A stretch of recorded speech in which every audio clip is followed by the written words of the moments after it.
দেশের বাজারে স্বর্ণের দাম কমেছে। এবার ভালো মানের এক ভরি স্বর্ণের দাম এক লাফে কমল ৭,৬৪০ টাকা। সেই হিসেবে আজ শনিবার ৭ ফেব্রুয়ারি ২২ ক্যারেটের এক ভরি স্বর্ণ বিক্রি হচ্ছে ২,৫৪,৪৫০ টাকায়। গতকাল শুক্রবার ৬ ফেব্রুয়ারি সকালে এক সংবাদ বিজ্ঞপ্তিতে এ তথ্য জানিয়েছে বাংলাদেশ জুয়েলার্স অ্যাসোসিয়েশন। নতুন দাম অনুযায়ী সবচেয়ে ভালো মানের বা ২২ ক্যারেটের এক ভরি স্বর্ণ বিক্রি হচ্ছে ২,৫৪,৪৫০ টাকা। ২১ ক্যারেটের প্রতি ভরি ২,৪২,৯০৩ টাকা, ১৮ ক্যারেটের প্রতি ভরি ২,০৮,২০২ টাকা এবং সনাতন পদ্ধতির প্রতি ভরি স্বর্ণ ১,৭০,৪১১ টাকায়।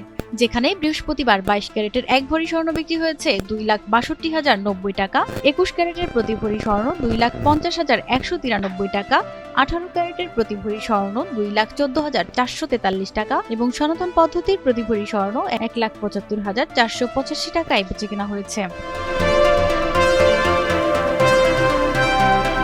বাজুস জানিয়েছে, পরবর্তী ঘোষণা না দেওয়া পর্যন্ত এই নতুন দাম দেশের সব জুয়েলারি দোকানে কার্যকর থাকবে। তবে বিক্রয় মূল্যের সঙ্গে সরকার নির্ধারিত ৫% মূল্য সংযোজন কর ও বাজুস নির্ধারিত ন্যূনতম ৬% মজুরি যোগ হবে। গয়নার ডিজাইন ও মানভেদে মজুরির পরিমাণে পরিবর্তন হতে পারে বলে জানিয়েছে সংগঠনটি। প্রতিমা সরকার, এনটিভি অনলাইন।